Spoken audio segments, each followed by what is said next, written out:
Marc Marquez menyatakan ada beberapa hal yang harus dicoba lagi di Le Mans setelah melakukan eksperimen saat tes di Jerez 2 minggu lalu.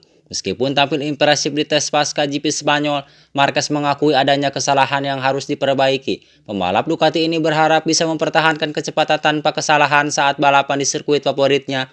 Dengan tantangan dari rival dan kompetisi ketat, Marquez siap menghadapi seri GP Prancis untuk memperbaiki posisi dan meraih hasil terbaik.